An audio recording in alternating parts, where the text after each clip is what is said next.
So the big thing is always this, what happens is, here's kind of a typical example.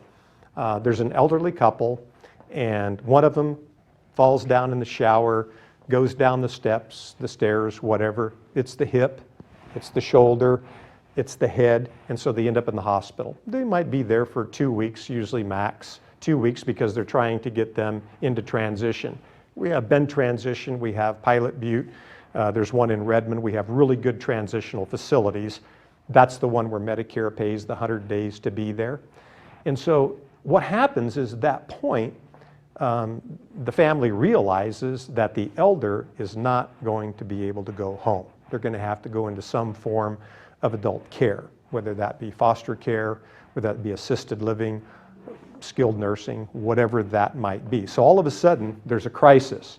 What are we going to do? And they come in the door and they go, well, we don't know what to do. And so we go through that process of helping walk them through what their solutions are in taking care of that problem, because they just found out that it's going to be $4,500 a month to take care of dad or mom, the spouse, whoever, and they're going, we can't afford $4,500 a month. If we have to pay $4,500 a month, we're going to be broke in a year or two, whatever. You know, you've got the medical side of it and the care side of it. I mean, that's big enough in and of itself. Then you add the dollars to it, you know, you start looking at the finances, and this thing just, you know, it spools up real big, real fast. If it ever happens, don't get excited about it. I can tell you, don't worry about it. There's a lot of solutions out there that you can partake of, right? It's all works out. Even though it's a crisis, it'll take care of itself. You know, it's not the end of the world. It's not even close to the end of the world.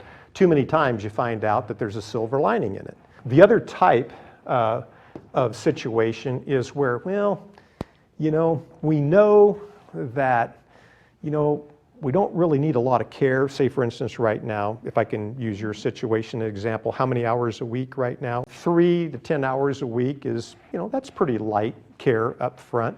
We know that that could go on for a couple of years, if not longer. We don't know how long that's going to go on, but we hope it goes on a long time. So it's not a real threat. But we know that probably within 5 years, given age, medical condition, and maybe finances, right, that we don't want to get caught in a crisis case. We want to start looking at this now, figure out what our options are, and go in that direction. Okay, it averts the crisis. So I would say within 5 years, within 36 to 60 months, if it looks like there's going to be, you know, care starting at $3,500 a month, you kind of want to start looking at a plan.